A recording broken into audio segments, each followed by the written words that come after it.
On est ensemble aujourd'hui pour parler de l'adoration en période de trouble. Adorer Allah Azza wa Jal quand tout le monde l'oublie. Ça, c'est quelque chose de très grand, qui a beaucoup de valeur auprès d'Allah subhanahu wa ta'ala. Al-amal fi zaman al-ghafla. Le fait de faire des bonnes actions quand les gens sont insouciants.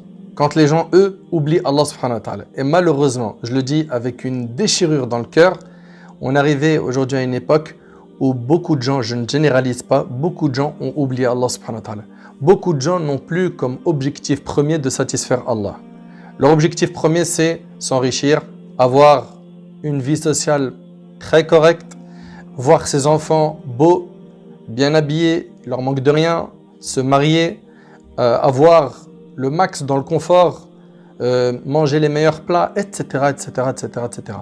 En fait, manger, boire, s'habiller, tout ça, c'est des choses qui sont plus que normales.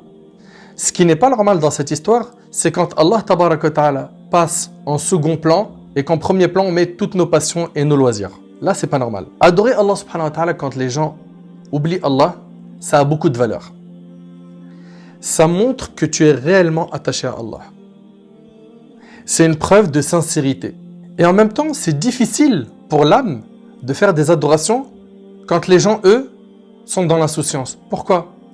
Parce que l'adoration elle est plus facile à faire quand on est en groupe, quand on la fait ensemble, en s'entraidant. C'est pour ça d'ailleurs que pour Ramadan, le jeûne du mois de Ramadan, voilà, on arrive à jeûner sans grande difficulté, bien qu'on jeûne un très grand nombre d'heures. On arrive également à aller à Tarawih, on arrive à prier l'Isha qui est tard, à prier le Fajr qui est tôt. Pourquoi ? Parce qu'il y a l'effet de groupe. L'effet de groupe allège le poids de la difficulté de l'adoration. Mais quand on fait des adorations et qu'on est seul, par exemple le fait de jeûner le lundi et jeudi, tu le fais et c'est pas quelque chose que tout le monde fait, bah tu vas voir que c'est pas aussi simple que ça pour le nafs, pour l'âme. L'âme elle va avoir du mal à faire ce type d'adoration. Plus il y aura d'efforts à faire, plus ta récompense elle est grande.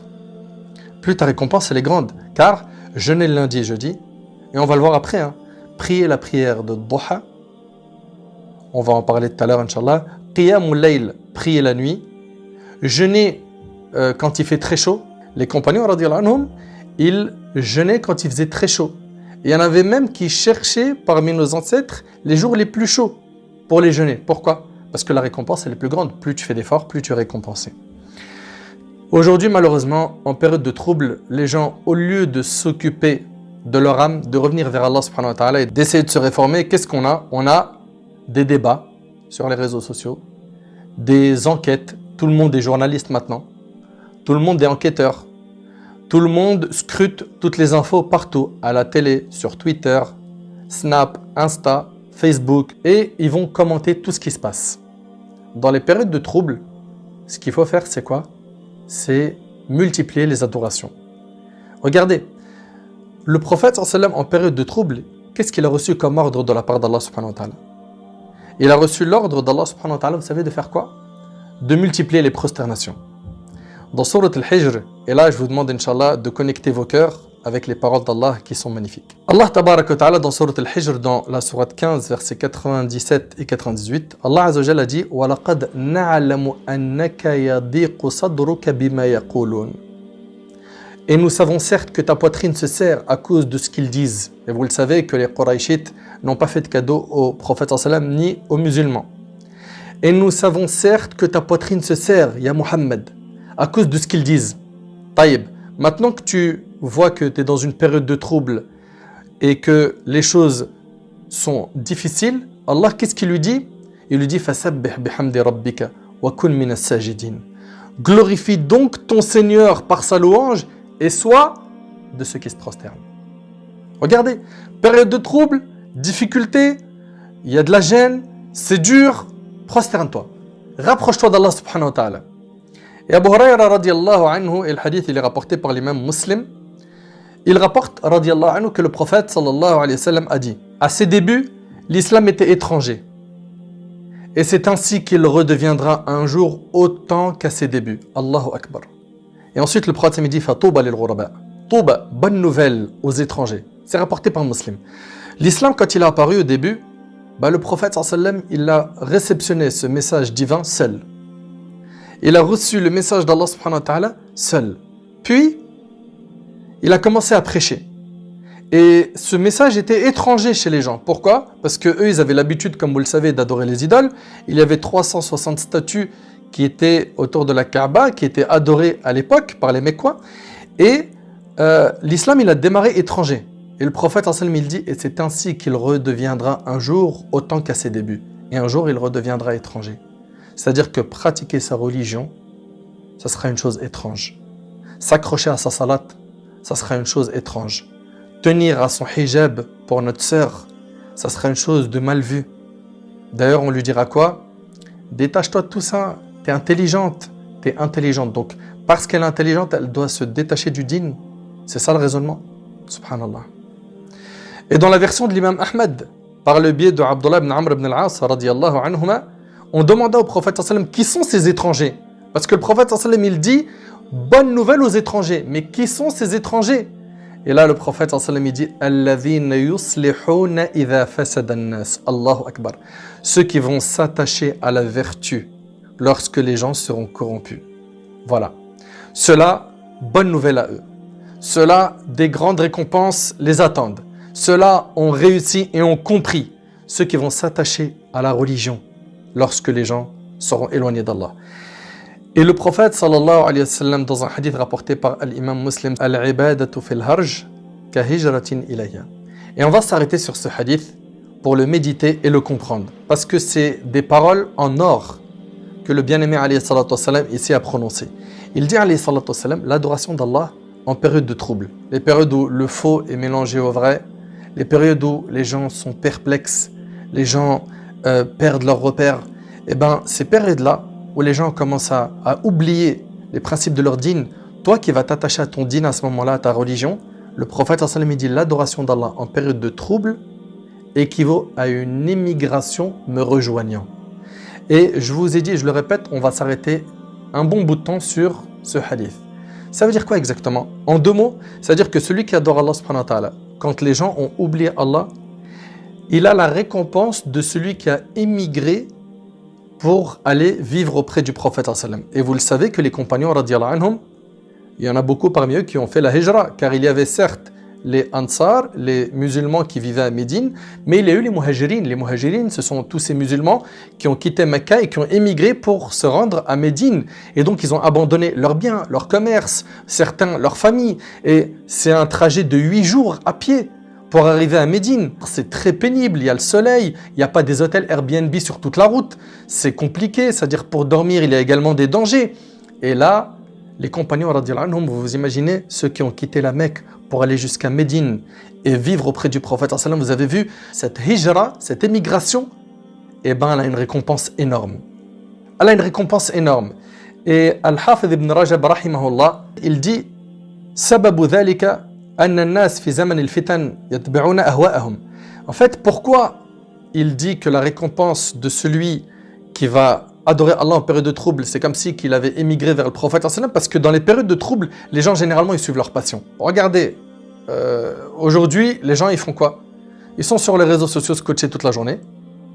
Ils sont en train d'abîmer, j'ai bien dit abîmer Netflix. C'est-à-dire au lieu de se ressourcer, de revenir vers Allah subhanahu wa ta'ala, de lui demander le secours, non, on passe notre temps à envoyer des blagues, on passe notre temps à rire, alors que l'affaire ne mérite pas qu'on rit autant. On passe notre temps à malheureusement oublier les principes de notre dîn. On retarde les salats, on les fait sortir de leur temps, on dort toute la journée, ou on dort en ratant plusieurs prières la nuit, et ça c'est gravissime. Il dit donc c'est parce que les gens en fait, ils vont suivre leur passion. Et ils ne vont pas revenir au dîn d'Allah subhanahu wa ta'ala. Et donc leur affaire et leur situation, elle est exactement comme celle de l'Jahiliya, l'époque anté-islamique. À l'époque, quand quelqu'un parmi eux voulait à tout prix s'en sortir, qu'est-ce qu'il faisait? Il émigrait pour aller voir le prophète sallam et vivre à ses côtés, pour s'écarter des interdits et mettre sa religion en sécurité. Nous, on doit faire la même chose aujourd'hui. Le prophète sallam, il dit adorer Allah pendant les périodes de trouble.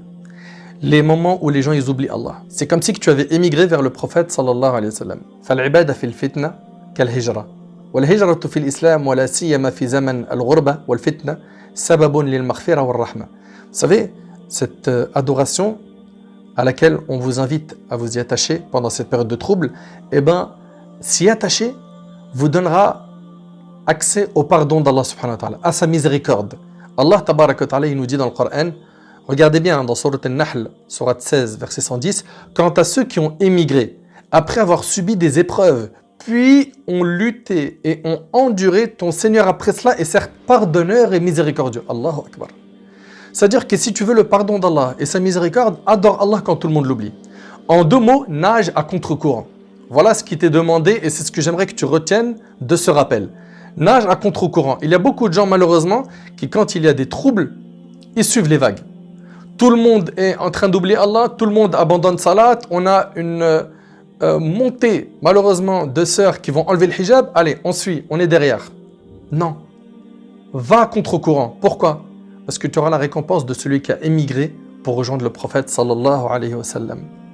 Et parmi ces actions-là, qui sont dures pour le nafs et qui sont une preuve que tu aimes réellement ton Seigneur Azza wa Jal et que tu l'adores et que tu es attaché à lui en période de trouble, je vais te donner ici quelques adorations à essayer de faire, essaye au maximum parce que chacun a des affinités avec des adorations particulières et ça on en parlera un petit peu vers la fin.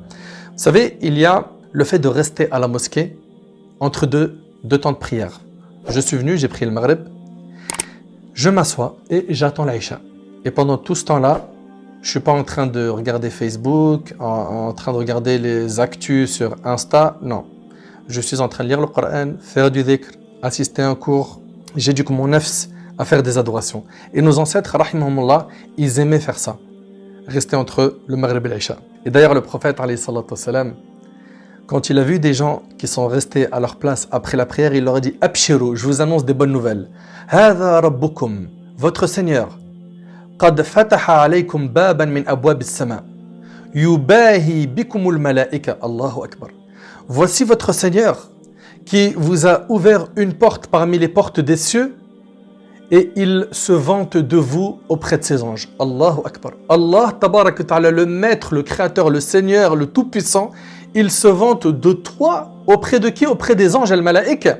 Yaqul, Allah tabarak wa ta'ala, il dit Unzuru ila ibadi قد قضوا فريضة وهم ينتظرون أخرى, et c'est rapporté par Ahmed. Regardez mes serviteurs, il dit aux anges, ils viennent d'accomplir une obligation et ils en attendent une autre. Allahu Akbar. Qui parmi nous pourrait rester à la mosquée entre deux prières à plier son ego, son nafs, pour faire des adorations? C'est dur de le faire. Pourquoi? Parce que généralement, le nafs, elle n'aime pas faire des efforts. Et c'est pour ça qu'aujourd'hui, on va se mettre d'accord sur une chose, c'est qu'on va tout faire à partir d'aujourd'hui, pas pour souder les obligations. Allah jazi compris, j'ai pas envie de revenir sur les 5 prières obligatoires, le jeûne du mois de Ramadan, zakat, le hajj. Tout ça, ça doit être des affaires classées depuis l'âge de votre puberté. Aujourd'hui, il va falloir s'élever spirituellement. C'est-à-dire que il y a des moments où les gens ne pensent pas à Allah, et ben le challenge, ça sera de penser à Allah quand les gens ne pensent pas à lui. Ok? Par quelle adoration? Par celle-ci, par exemple. Le prophète, alayhi salatu wassalam, dans un hadith rapporté par Muslim, il dit « Le serviteur ne cesse d'être en prière tant qu'il reste dans l'endroit où il va prier à attendre la prière. » C'est-à-dire que pendant que tu es en train d'attendre la prochaine prière à la mosquée, après avoir accompli une prière, tu es considéré en prière. Allahu Akbar. Vous avez vu à quel point on passe à côté de beaucoup de récompenses? Dans le hadith, le prophète il dit, les anges disent « Oh Allah, pardonne-lui, oh Allah, fais-lui miséricorde, et ce jusqu'à ce qu'il s'en aille ou qu'il annule ses ablutions. » C'est rapporté par Muslim. Généralement, quand une personne elle travaille, elle dit « C'est très compliqué, j'arrive pas moi, tu veux que je reste, comment je fais hein? Qui va me nourrir ma famille ?» etc. etc. Taïb, doucement, sans que tu te fâches, fais au moins ça dans ton week-end. Une fois par semaine, ou plusieurs fois si tu peux. Le Maghrib et l'Aïcha, ou bien entre Dhuhr et Asr, qadr al-mustata', ce que tu peux, mais c'est une adoration qui est vraiment immense. Que tu restes à la mosquée, tu n'en sors pas. Également, il y a le fait de jeûner dans les jours où il fait chaud. Bien sûr, je parle ici de jeûne surrogatoire, car si c'est un jeûne obligatoire, tu n'as pas le choix, qu'il fasse chaud, qu'il fasse froid, la neige, la grêle, peu importe, tu vas bi'idhnillah faire l'effort de jeûner. Et Ibn Rajab al-Hanbali, rahimahullah, il dit que Mu'adh, Vous connaissez Mu'adh ibn Jabal, à qui le prophète sallam, après la prière, il lui a juré par Allah, il lui a dit par Allah, ya Mu'adh, je t'aime. Et il lui a dit, n'oublie pas après chaque prière de dire Allahumma anni ala dhikrika wa shukrika wa husni ibadatik. Mu'adh, avant de mourir, vous savez, il est en train de regretter quelque chose. C'était quoi? Il pleurait et il regrettait qu'il allait quitter la soif pendant les fortes chaleurs. C'est-à-dire quoi? C'est-à-dire qu'il allait quitter le jeûne dans les moments où il fait hyper chaud. Allahu Akbar. Une parmi les choses qui l'a peiné de quitter ce monde, c'est qu'il allait abandonner le jeûne quand il fait chaud. Et Omar ibn Khattab, tout le monde le connaît, Omar radiallahu anhu, qui était connu pour sa fermeté, sa droiture, Omar radiallahu anhu, cet homme fort, ce compagnon très fort, le deuxième calife de l'islam, au moment de sa mort, il a fait une recommandation à son fils Abdullah. Il lui dit « Je te recommande de jeûner en période de grande chaleur pendant l'été. » Mais à votre avis, pourquoi? Pour se faire souffrir? Non. Parce que la récompense, elle est plus grande quand tu fais des adorations dans des moments où l'effort à faire est considérable et immense. Aïcha radiallahu anha avait comme habitude de jeûner pendant les fortes chaleurs. Et regardez bien cette histoire-là. Il y avait parmi les pieuses des femmes qui cherchaient les jours les plus chauds afin de les jeûner. Et quand on la questionnait sur cet acte, elle disait « Lorsque le prix d'une chose baisse, tout le monde l'achète. » À méditer. Elle cherchait les jours les plus chauds afin de les jeûner. Et quand on lui demandait « Mais pourquoi tu fais ça ?» Elle disait « Lorsque le prix d'une chose baisse, tout le monde l'achète. » En deux mots, quand la chose est aisée, tout le monde le fait. Mais quand elle est dure, on ne le fait pas. Et elle sait que la marchandise d'Allah, le paradis, vaut cher. Le prophète sallallahu alayhi wa sallam, il a dit « Ala inna sil'atallahi ghaliya » La marchandise d'Allah vaut cher. « Ala inna sil'atallahi al-jannah » La marchandise d'Allah, c'est le paradis. Alors on a dit jusque-là le fait de rester à la mosquée, d'accord? C'est vrai que ça, généralement, c'est plus les hommes qui ont cette facilité, d'accord? Après, ce n'est pas interdit à une femme de le faire. Hein. Le prophète sallallahu alayhi wa sallam, il a dit « La tamna'u ima Allah masajid Allah » N'interdisez pas aux servantes d'Allah les mosquées d'Allah. On a parlé de jeûner, le jeûne surrogatoire, jeûner 3 jours par mois, ou bien lundi et jeudi, etc. On a également, parmi les adorations qui sont abandonnées, le fait d'évoquer Allah dans les marchés. Évoquer Allah, ça veut dire quoi? Ça veut dire faire du dhikr. Dire Subhanallah, Alhamdulillah, La ilaha illallah, Allahu Akbar, Allahumma salli wa sallim ala nabina Muhammad, La hawla wa la quwwata illa billah, La ilaha illallah. Tout ça, c'est du dhikr, c'est de l'évocation. D'accord? Eh bien, évoquer Allah dans les marchés. D'après Jubayr ibn Mut'im radiallahu anhu, un homme a dit ô messager d'Allah, quels sont les endroits les plus aimés par Allah et quels sont les endroits les plus détestés par Allah?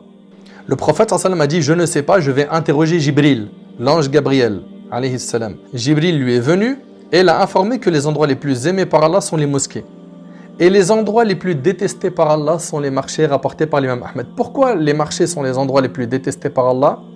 Pour plusieurs raisons. Parmi elles, le fait qu'il arrive qu'il y ait des mensonges, que les commerçants mentent et qu'ils jurent d'ailleurs, hein, je te jure, je l'ai acheté à temps, tout ça pour vendre, ils mentent. Il y a de la tromperie, il peut y arriver qu'il y ait des vols, etc., de jurer par autre qu'Allah, etc. Et ce sont des endroits où les gens oublient Allah.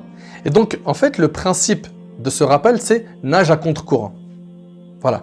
Pour faire super simple, ce que tu dois retenir, c'est nage à contre-courant et diffuse juste ça à tes proches, à tes amis, à ceux que tu verras après avoir écouté cette conférence. En faisant cela, tu auras tout compris. Tu auras résumé ce qu'il fallait comprendre de ce dars. Ici, quelqu'un qui rentre dans un marché, généralement, il ne pense pas à Allah. Il va penser à ce qu'il va acheter, il regarde le timing, etc. Il est en train de courir, il négocie, etc. Ou même un centre commercial. Il va rentrer dans un centre commercial, il a une liste d'achats, etc., etc. N'oubliez pas d'évoquer Allah dans les moments où les gens oublient Allah, dans les moments où les gens sont insouciants. D'accord? Et c'était comme ça que le prophète, alayhi salatu wassalam, était. Donc le fait de faire du dhikr dans les marchés. Il a été rapporté par Tirmidhi, selon Omar, que le prophète sallam a encouragé de dire dans les marchés La ilaha illallah wahdahu la sharika lah, lahul mulk wa lahul hamd, yuhyi wa yumit wa huwa hayyun la yamut biyadihi al-khayr wa huwa ala kulli shay'in qadir. Que celui qui dit ça dans un marché, Allah il lui écrit 1 million de bonnes actions, il lui efface 1 million de péchés et il élève en degré d'1 million de degrés. Ce hadith, il y a une divergence sur son authenticité. Certains savants disent qu'il est authentique. Okay? Al-Hakim rahimahullah l'a évoqué en disant qu'on peut l'utiliser comme argument, Al-Mundhiri, et d'autres parmi les savants disent qu'il est faible. Quoi qu'il en soit, on voit quoi? que c'est très important d'évoquer Allah dans les endroits où on n'évoque pas Allah. Également, parmi les choses à faire pour aller à contre-courant, c'est quand tu es seul, fais des du'as. Généralement, on n'aime pas la solitude. Quand on est seul, d'ailleurs, on se sent mal. Qu'est-ce qu'on fait quand on est seul aujourd'hui? Smartphone, tablette, PC, et hop, je me connecte pour ne pas me retrouver seul. Pourquoi tu ne veux pas te retrouver de temps en temps seul avec Allah? Al-khalwa ma'Allah, s'isoler avec Allah, parler avec Allah, te confier à Allah. Tu l'aimes, non? Tu l'aimes même plus que tout. Et comment ne pas l'aimer avec tous les bienfaits qu'il nous a octroyés? Abdullah ibn Mas'ud radiyallahu anhu, il disait, recherche ton cœur dans 3 moments. Lorsque tu écoutes le Coran, dans les cercles d'évocation et dans les moments de solitude. C'est-à-dire, si quand tu écoutes le Coran, tu te sens bien, tant mieux, alhamdulillah. Si quand tu écoutes des rappels, tu te sens bien, tant mieux. Et dans les moments de solitude, si dans les moments de solitude, tu es sur le droit chemin, yani tu ne fais pas de péché, très bien. Dans le cas contraire, il dit, si tu ne trouves pas ton cœur dans ces 3 moments, demande à Allah qu'il t'accorde un cœur car tu n'en as pas. S'isoler avec Allah et parler avec lui. Et ça, c'est dur pour le nafs. Parce que le nafs, il n'aime pas ça. Le nafs, il aime quoi? La paresse, la fainéantise, etc. Également, on a qiyamul layl, le fait de prier la nuit. On est d'accord que faire ça, c'est nager à contre-courant, n'est-ce pas? Faire ça, c'est clairement dur pour le nafs. Pourquoi? Parce que ça implique que tu vas te réveiller à une heure où les gens ils sont en train de dormir. Toi-même, t'aimes la couverture et la chaleur de ta couverture et tu vas pousser tout ça. Toi qui manques de sommeil, toi qui comptes toujours sur tes 8 heures ou plus pour avoir eu un sommeil réparateur, etc. Eh ben, non, là, je vais enlever ma couverture 1 heure avant le fajr, je vais me lever ou 1/2 heure avant le fajr et je vais prier. C'est dur pour le nafs, c'est dur pour l'âme, mais la récompense, elle est immense. Vous savez, selon Abi Umama radiyallahu anhu, le prophète a dit, je vous recommande vivement la prière nocturne, car c'est l'usage des pieux qui vous ont précédés. Prier la nuit, c'est l'usage des pieux qui nous ont précédés. Un rapprochement de votre Seigneur, une expiation de vos péchés et un éloignement du mal rapporté par Tirmidhi. Vous savez tous qu'Allah subhanahu wa ta'ala descend au ciel de ce monde chaque nuit. Dans le hadith rapporté par Bukhari Muslim, selon Abu Huraira, Allah Azza wa Jal descend au ciel de ce monde chaque nuit après le dernier tiers de la nuit, puis il dit, je suis le roi, qui m'adresse des demandes pour que je les exauce. Qui me demande pour que je lui donne? Qui me demande pardon pour que je lui pardonne? Il reste ainsi jusqu'à la lumière de l'aube. Ubayd ibn Umayr demanda un jour à Aïcha radiyallahu anha. Et ce hadith-là, il est tout simplement magnifique. Cet homme demande à Aïcha radiyallahu anha, parle-nous de la chose la plus étonnante que tu aies vue le messager d'Allah sallallahu alayhi wa sallam faire. Elle se tut, puis dit, il se réveilla une nuit et dit, oh Aïcha, laisse-moi adorer mon Seigneur. Il quitte sa femme, qu'il aime. Il quitte son lit, le confort. Il quitte le repos physique pour le repos spirituel. Pour se connecter avec son créateur, son maître, Allah tabaraka ta'ala. Il lui dit, oh Aïcha, laisse-moi adorer mon Seigneur. Je lui ai dit alors, j'aime bien être proche de toi. J'aime ta proximité. Et j'aime aussi ce qui te fait plaisir. Il se leva, il s'est purifié, puis il accomplit la prière de nuit. Il pleura jusqu'à mouiller ses joues. Puis il a continué encore à pleurer jusqu'à mouiller sa barbe. Puis il a encore pleuré jusqu'à ce que ses larmes atteignent le sol. Allahu Akbar. Combien de fois on a pleuré dans notre vie en pensant à nos péchés? Là, le prophète sallam, il pleure jusqu'à ce que ses larmes atteignent le sol. Et c'est alors que Bilal radiyallahu anhu lance l'appel à la prière de Subh. Et lorsqu'il vit le prophète sallam pleurer, il lui a dit, ô messager d'Allah, tu pleures alors qu'Allah t'a pardonné tes péchés passés et futurs. Et là, le prophète sallam lui dit, afala akunu abdan shakura, ne pourrais-je pas me comporter en serviteur reconnaissant? Allah, exalté soit-il, m'a révélé cette nuit des versets. Malheur à quiconque les lit sans les méditer. Puis il a récité les versets où Allah subhanahu wa ta'ala a dit, inna fi khalqis samawati wal ard wa ikhtilafil layli wan nahar la ayat li ulil albab alladhina yadhkuruna Allah qiyaman wa qu'udan wa ala junubihim wa yatafakkaruna fi khalqis samawati wal ard rabbana ma khalaqta hadha batilan subhanak faqina adhab an-nar. Les versets, leur traduction. En vérité, dans la création des cieux et de la terre et dans l'alternance de la nuit et du jour, il y a certes des signes pour les doués d'intelligence. Alors, les doués d'intelligence sont ceux qui, debout, assis, couchés sur leur côté, invoquent Allah et méditent sur la création des cieux et de la terre en disant, notre Seigneur, tu n'as pas créé cela en vain, gloire à toi, garde-nous du châtiment du feu. On voit ici que le prophète sallam se levait la nuit pour prier, et c'était un moment où les gens étaient endormis. Et ça, c'était quelque chose que le prophète sallam faisait tout le temps, c'est-à-dire que quand les gens ils oublient Allah, quand les gens sont insouciants, lui, il est toujours en dhikr, en salat, etc. etc. D'ailleurs, Ali radiallahu anhu, il dit, la nuit de la bataille de Badr, tout le monde dormait. Et le prophète sallam, lui, était en train de prier et invoquer Allah jusqu'au matin. Allahu Akbar. Également, salat al-duha. Salat al-duha, certains vont me dire, c'est quoi cette prière? C'est, en fait, à partir du moment où le soleil s'est levé, jusqu'à un petit peu avant salat al-dhuhr, il est recommandé de faire 2 rak'at. D'accord? Ce temps-là, vous allez me dire, les gens sont au travail. Les gens n'ont pas le temps. Et c'est ça le truc, en fait. C'est quand les gens, ils sont tous occupés et que les gens, ils sont tous pressés par la dunya, si dans ce moment-là, tu arrives, toi, à être de ceux qui évoquent Allah, de ceux qui te rappellent Allah, tu as gagné, tu as réussi. Selon Abu Dharr radiallahu anhu, pour ce qui est de la prière de Duha, très rapidement, le prophète alayhi salatu wassalam, a dit, chacun de vous, à son réveil le matin, est redevable d'une aumône pour chacun de ses organes qu'il trouve en bonne santé. En fait, on est redevable d'une aumône pour chacun de nos organes qui se trouvent en bonne santé. Chaque fois qu'on dit Subhanallah, c'est une aumône. Chaque fois qu'on dit Alhamdulillah, c'est une aumône. Chaque fois qu'on dit La ilaha illallah, c'est une aumône. Chaque fois qu'on dit Allahu Akbar, c'est une aumône. Chaque fois qu'on appelle quelqu'un à une bonne action, c'est une aumône. Chaque fois qu'on détourne d'une mauvaise action, c'est une aumône. De même que 2 unités de prière faites au duha suffisent à s'acquitter de toutes ces aumônes rapportées par Muslim. Voilà, tu as juste à faire 2 rak'at, okay, qu'on appelle salat al-duha, 2 rak'at. Tu les fais dès que le soleil se lève, okay, jusqu'à un petit peu avant salat al-dhuhr, donc le temps est assez large, et tu auras en fait fait des aumônes pour tous les organes de ton corps. Également le fait de jeûner Sha'ban. Le prophète sallam, quand Oussama ibn Zayd lui a dit, radiyallahu anhu, il lui a dit, je ne t'ai pas vu dans un mois autant jeûner que tu le fais dans le mois de Sha'ban. Et regardez, le prophète sallam, il a dit quoi? C'est un mois à propos duquel les gens sont insouciants. C'est parce que les gens sont insouciants pendant ce mois que le Nabi sallam multiplie le jeûne dans celui-ci. Les gens, ils sont insouciants à Sha'ban, et bien lui, il jeûne beaucoup pendant Sha'ban, alayhi salatu wassalam. Après, il y a une chose sur laquelle il faut qu'on se mette d'accord. Il y en a, ils ont plus d'affinité avec le jeûne surrogatoire. D'autres avec la lecture du Coran, d'autres avec le dhikr, d'autres avec le fait de prier la nuit, etc. etc. Et bien ce qu'il va falloir faire, c'est quoi? Après avoir accompli les actes imposés par Allah, donc les 5 prières, le jeûne, etc., etc., la zakat, et bien il faut avoir un minimum dans les actes surrogatoires. On peut être à l'image d'Abu Bakr as-Siddiq radiyallahu anhu qui s'efforçait de multiplier chacun de ces actes.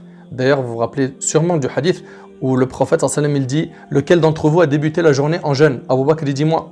Qui parmi vous aujourd'hui a accompagné un mort à sa demeure dernière? Il a suivi une janaza. Abu Bakr dit, moi. Qui parmi vous a nourri un nécessiteux? Abu Bakr dit, moi. Qui parmi vous a rendu visite à un malade? Abu Bakr dit, moi. Vous imaginez, en un jour, il faisait beaucoup d'efforts, radiyallahu anhu.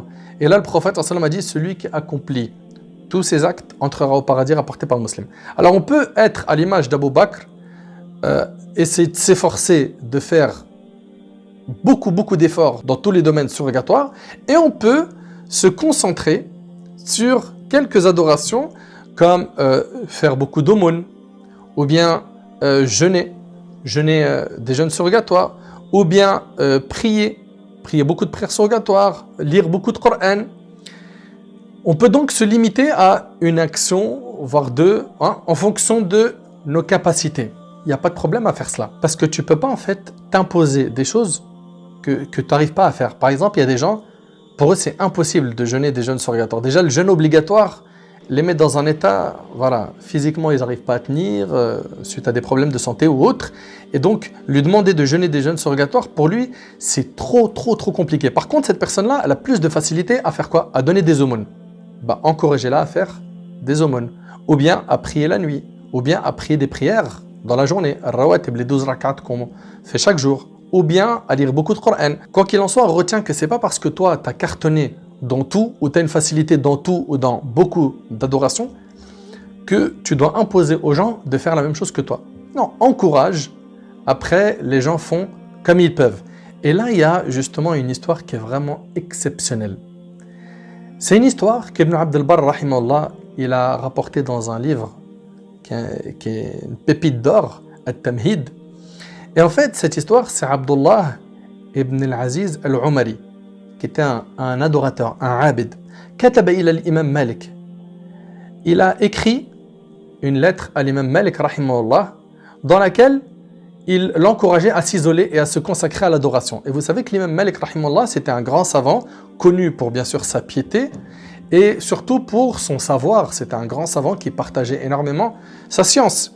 Et donc ici, Abdullah al-Umari, cet adorateur, il l'encourage à faire quoi? À s'isoler. Il l'encourage ici à s'isoler et à se consacrer à l'adoration. L'imam Malik lui a répondu: Allah a partagé les actions tout comme il a partagé la subsistance. C'est très riche ce que vous allez entendre. Allah Azza wa Jal a partagé les actions tout comme il a partagé la subsistance. Peut-être à un homme, Allah va lui ouvrir la porte de la prière et pas celle du jeûne. Il y en a, Allah il va leur ouvrir la porte des prières. Il prie beaucoup, mashallah. Des sunnahs, beaucoup de prières. Mais le jeûne, il a du mal. Et à un autre, Allah va lui ouvrir les portes de l'aumône et il ne va pas lui ouvrir les portes du jeûne. Et à un autre, Allah va lui ouvrir les portes du combat dans le sentier d'Allah et ne lui ouvrira pas les portes de la prière. Et le fait de propager la science fait partie des meilleures adorations et je suis satisfait de la porte qu'Allah m'a ouverte. Et je ne considère pas que la situation dans laquelle je me trouve a moins de valeur que celle dans laquelle tu te trouves. C'est-à-dire, toi, tu es dans les adorations à fond, moi, je suis dans la science. C'est la porte qu'Allah m'a ouverte, je l'accepte. Toi, Allah t'a ouvert une autre porte, tant mieux. Et je ne considère pas que la situation dans laquelle je me trouve a moins de valeur que celle dans laquelle tu te trouves. J'ai bon espoir que tous les deux sommes dans le bien. Et il incombe à chacun d'entre nous d'être satisfait de ce qu'Allah nous a accordé. Wassalam. Une réponse en diamant. Wallahi, magnifique. En 2 mots, Allah il va t'ouvrir une porte dans les adorations que peut-être tes amis ou les proches de ta famille n'y auront pas accès aussi facilement. Et ben voilà, chacun il essaye dans les œuvres surgatoires d'œuvrer là où ça lui est le plus simple. J'ai moi l'aisance, la facilité de donner beaucoup, donne beaucoup. Donne fisabilillah de ton argent, de ton temps, de ton énergie, de tes compétences en aidant telle association ou telle autre, etc., etc. Donne ce que tu sais donner pour Allah subhanahu wa ta'ala. Voilà. Que ce soit des prières, des aumônes, du temps pour la communauté musulmane, etc., etc. Ok? Je veux pas entendre, moi j'ai pas le temps, moi je peux pas, pour moi c'est trop compliqué. Tu es en train de nous dire là qu'on doit arrêter de vivre pour faire que des adorations quand les gens ils n'en font pas. Voilà les extrêmes. C'est soit je fais tout, soit je fais rien. Voilà, 2 extrêmes. Si tu peux pas tout faire, fais un petit peu. Ma la yudrak kullu, la yutrak kullu. Si on peut pas tout faire, on ne laisse pas tout. Donc voilà, il faut impérativement, Allah yajazikum khair, de faire attention à cela. Et Mujahid rahimahullah, c'est un parmi les élèves des compagnons, il dit, le jour du jugement, 3 personnes seront présentées à Allah. Le riche, le malade et celui qui était esclave. Le riche, il lui sera dit, Ma mana'aka min ibadati. Qu'est-ce qui t'a empêché de m'adorer? Fayaqul, il dira, Ya Allah, tu m'as donné tellement d'argent que je me suis noyé dans le faux. Voilà. En fait, c'est l'argent que tu m'as donné, Ya Allah. Ça m'a égaré. Puis Allah ramènera le prophète Sulayman, le fils de Daoud alayhi salam, cet homme qui avait, comme vous le savez, un royaume immense. Et il sera dit donc à cet homme qui a donné cette justification, Anta kunta ashadda shughlan am hadha? Est-ce que toi tu avais plus de travail ou Sulayman en avait plus que toi? Il dira, lui il en avait plus. Et là Allah Ta'ala dira, fa inna hadha la yamna'uhu shughluhu an ibadati.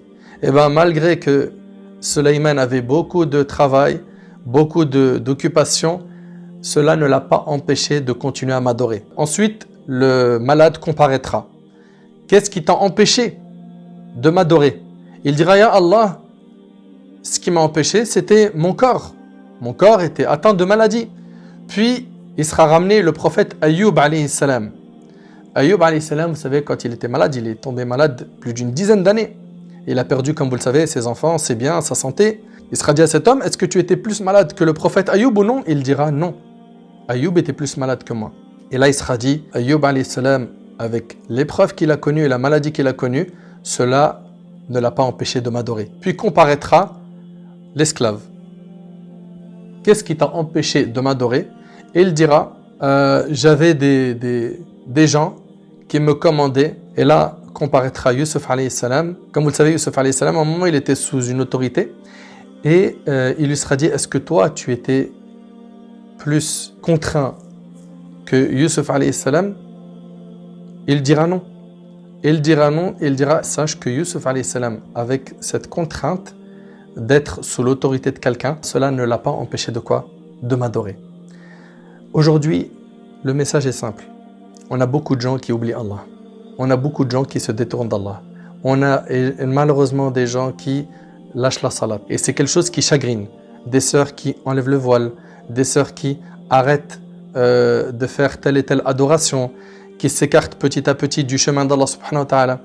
Le prophète alayhi salatu wassalam, il a dit « Hâtez-vous de faire des bonnes œuvres car il va y avoir des périodes de troubles et de tentation telles des parties d'une nuit sombre. » L'homme s'y trouve croyant le matin et il se trouve non musulman le soir.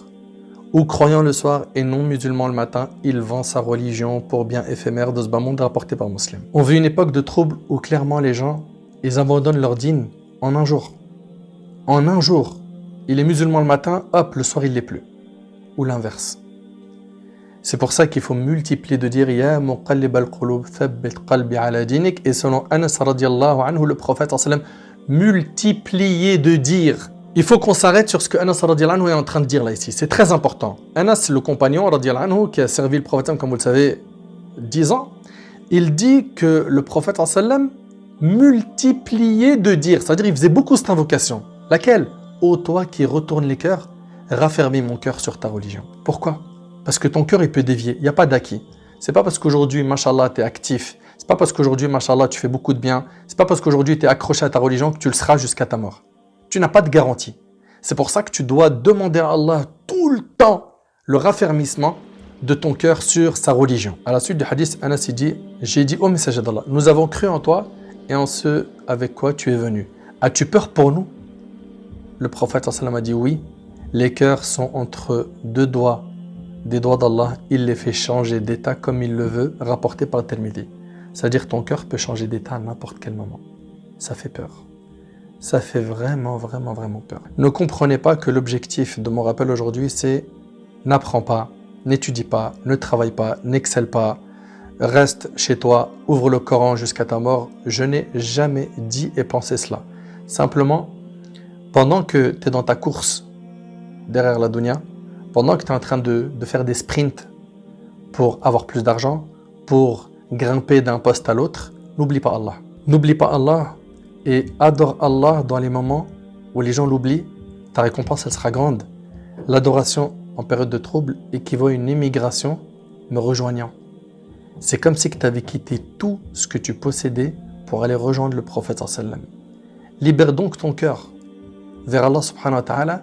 Pourquoi? Pour que tu sois connecté en permanence. Tu as vu quand ton téléphone, à un moment, tu n'as plus ta 4G et que tu as H+, ou tu n'as rien, tu te sens mal. Tu dois être de la même manière quand ton cœur n'est plus en 4G avec Allah. Et être en 4G avec ton Seigneur, c'est quoi? C'est une image, bien sûr, vous avez compris, c'est-à-dire toujours être éveillé au niveau de ta spiritualité. Les gens, ils sont en train de mentir, ils sont dans les insultes, dans les rigolades infinies, tire le frein à main. Soit tu arrives à changer le mal, soit tu n'arrives pas, et ben tu ne restes pas dans cet endroit-là. Les gens sont dans la médisance, je ne peux pas rester dans ce cercle. Moi-même, dans ma journée, il me faut un rythme dans les adorations. Et Inch'Allah, prochainement, je vais faire une vidéo qui s'appelle « Comment optimiser tes 24 heures ». Comment optimiser tes 24 heures, c'est-à-dire qu'est-ce que tu peux faire comme adoration en 24 heures. Ça sera ma prochaine vidéo, Inch'Allah. Je m'invite, ainsi que vous, à tirer des leçons sur ce hadith. Celui qui adore Allah en période de trouble, c'est comme si qu'il avait émigré pour me rejoindre. Est-ce qu'on va faire des efforts pour aller à contre-courant? Ou est-ce que non, on suit tout le monde? Suivre tout le monde, c'est un danger. Allah subhanahu wa ta'ala, il a dit وَإِن تُطِعْ أَكْثَرَ مَنْ فِي الْأَرْضِ يُضِلُّوكَ عَنْ سَبِيلِ اللَّهِ. Si tu suis la majorité des gens sur terre, ils vont t'égarer du chemin d'Allah. Qu'Allah tabarak wa ta'ala, il améliore notre situation. Qu'Allah azza wa jalla nous permette de l'adorer. C'est quoi l'adoration? Ce qu'on dit adoration, adoration, adoration. Vous avez entendu ce mot je ne sais combien de fois. Al-ibada, c'est kullu qawl wa amal. C'est toutes les paroles et les actions, apparentes ou cachées, qu'Allah aime et accepte. Toutes les paroles ou actions, apparentes ou cachées. Oui, il y a des actions cachées, celles du cœur, la sincérité, etc. Qu'Allah aime et accepte. Multiplie les adorations. Notre laps de temps sur terre est court. Mettons le paquet pour faire revivre les adorations quand les gens sont insouciants. Et ne soyons pas gênés de le dire aux gens. Même si on va entendre des « Ah ouais, tu commences à faire le muse », c'est ce qu'on entend. Hein. Ça y est, celui-là, ça y est, c'est bon, c'est devenu un imam. Oui, d'accord, monsieur le cheikh. Ma'alish, au début, ça va être comme ça. Puis après, petit à petit, tu verras que ça portera ses fruits. N'oublie pas que le jour du jugement, il y a des prophètes qui viendront. Personne ne les a suivis. Le prophète, il nous enseigne, et ça, il faut que tu le gardes en tête, qu'il y a des prophètes qui viendront le jour du jugement. Personne ne les a suivis. Personne. Ils ont transmis le message, mais personne n'a répondu à l'appel. Prends-en donc de la graine et ne te dis pas personne répond à mon appel, ça y est, j'arrête de faire da'wa. Non, toi ce qui t'est demandé, c'est pas le résultat, c'est la transmission du message.